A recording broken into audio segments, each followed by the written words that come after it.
ഒരാഴ്ചയായിട്ട് പനി പിടിച്ച് ഞങ്ങൾ കഞ്ഞി കുടിച്ച് ആകെ ഒരു പരുവമായി. കഞ്ഞിയുടെ പല വെറൈറ്റികൾ കഴിച്ച് എല്ലാം പരീക്ഷിച്ച് നോക്കി. അവസാനം ഇന്ന് വിചാരിച്ചു കുഴക്കട്ട ഉണ്ടാക്കാമെന്ന്. അങ്ങനെ കുഴക്കട്ട ഉണ്ടാക്കി കഴിഞ്ഞപ്പോൾ ഉച്ചക്കലത്തെ കറിക്ക് എന്തെങ്കിലും വേണമല്ലോ. അങ്ങനെ ചിക്കൻ ഇരിക്കുന്ന കാര്യം അപ്പോഴാണ് ഓർമ്മ വന്നത്. അങ്ങനെ ചിക്കൻ എടുത്ത് കറി വെക്കാനായിട്ടെല്ലാം എടുത്തു. പക്ഷേ എന്ത് ചെയ്യാനാണ്, വെളിച്ചെണ്ണ ഒരു സാധനങ്ങളും ഇല്ല, എല്ലാം സ്റ്റോക്ക് തീർന്ന്. സാധനം വാങ്ങിക്കാൻ പോകാനാണെങ്കിൽ തീരെ വയ്യ. അപ്പോൾ വിചാരിച്ചു തേങ്ങ വറുത്ത് ഒരു ചിക്കൻ കറി അങ്ങ് വെക്കാം. അപ്പോൾ വെളിച്ചെണ്ണയുടെ കുറവ് അങ്ങനെ പരിഹരിക്കാമല്ലോ.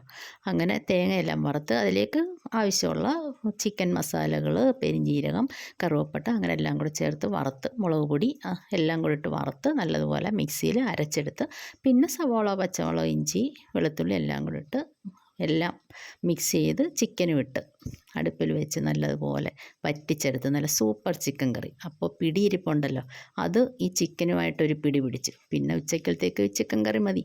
അങ്ങനെ ഓക്കേ.